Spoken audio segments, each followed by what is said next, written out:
عرب کے جاہلیت کے زمانے میں جب اسلام نہیں آیا تھا اور قرآن نازل نہیں ہوا تھا، عرب وہ دنیا کی سب سے جاہل ترین قوم تھی، لیکن زبان دانی اور عربی فصاحت اور بلاغت کے لحاظ سے پورے دنیا میں اول نمبر پر تھے۔ شعر و شاعری کی بڑی بڑی مجلسیں لگتی، مارکیٹیں لگتی باقاعدہ، جس میں فصاحت اور بلاغت کے ڈنکے بجائے جاتے تھے۔ تو جو شاعر بہت ہی اعلیٰ ترین فصیح اور بلیغ اشعار پیش کرتا تو ان اشعار کو کسی کاغذ پر لکھ کر بیت اللہ کے دروازے پر لٹکا دیا جاتا، جس کو معلقہ کہا جاتا تھا، اور یہ چیلنج ہوتا تھا عرب کے تمام شعراء ادباء اور فصحاء کے لیے، بلغاء کے لیے، کہ اس کا مقابلہ کرے۔ اگر کوئی اس کا مقابلہ کرتا اور اس سے زیادہ فصیح اور بلیغ اشعار پیش کرتا تو ان اشعار کو ہٹا لیا جاتا تھا اور اس کو لگا لیا جاتا تھا کہ اب اس کا مقابلہ کرو۔ تو عرب کے جاہلیت کے زمانے میں ایک شاعر گزرے ہے جس نے تمام شاعروں پر ایسا ایک رعب اور دبدبہ قائم کیا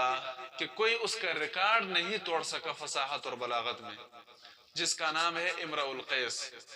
اس نے ایک معلقہ، اس نے ایک عربی قصیدہ پڑھا اور ایسی فصیح اور بلیغ تراکیب اس نے استعمال کی، اسالیب استعمال کی، اور اس کو معلقے کی شکل میں بیت اللہ کے دروازے پر لٹکا دیا۔ تو 100 سال گزر گئے، کوئی شاعر، کوئی فصیح اور بلیغ اس کے معلقے کا مقابلہ نہ کر سکا۔ امرؤ القیس مر گیا،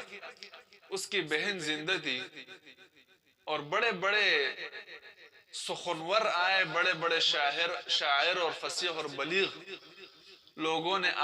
طبع آزمائی کی، لیکن کوئی کامیاب نہ ہو سکا۔ امرؤ القیس کا معلقہ سب پر غالب رہا۔ لیکن جب اسلام آیا اور قرآن کا نزول شروع ہوا اور اِنَّا أَعْطَيْنَاكَ الْكَوْثَرَ فَصَلِّ لِرَبِّكَ وَانْحَرْ إِنَّ شَانِئَكَ هُوَ الْأَبْتَرُ، قرآن کی سب سے چھوٹی صورت ہے، 3 آیات پر مشتمل ہے، اس سے چھوٹی صورت قرآن میں موجود نہیں ہے، یہ سب سے چھوٹی صورت ہے قرآن کی۔ یہ صورت جب نازل ہوئی اور عرب نے سنی تو مشرکین نے بھی یہ گواہی دی، بلکہ امرؤ القیس کی جو بہن تھی وہ زندہ تھی، اس نے بھی کہا کہ امرؤ القیس کا جو معلقہ ہے وہ اس صورت کا مقابلہ نہیں کر سکتا فصاحت اور بلاغت میں، اور امرؤ القیس کے معلقے کو وہاں سے اتار دیا اور اِنَّا أَعْطَيْنَاكَ الْكَوْثَرَ کو لکھ کر وہاں پر لٹکا دیا اور کہا کہ اب اس کے مقابلہ کوئی کرے۔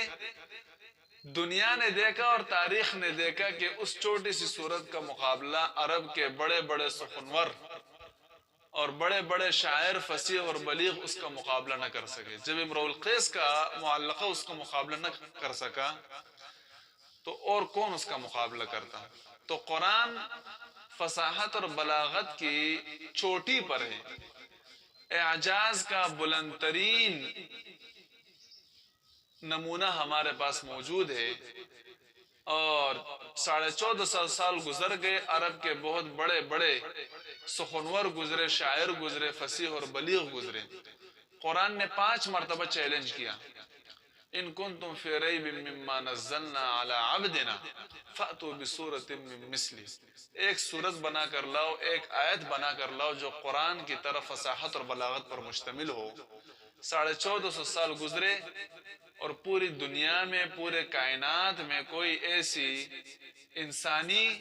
اور جنی شخصیت زمین پر نہیں آئی جس نے قرآن کا مقابلہ کیا ہو اور ایک آیت قرآن کی طرح بنائے ہو۔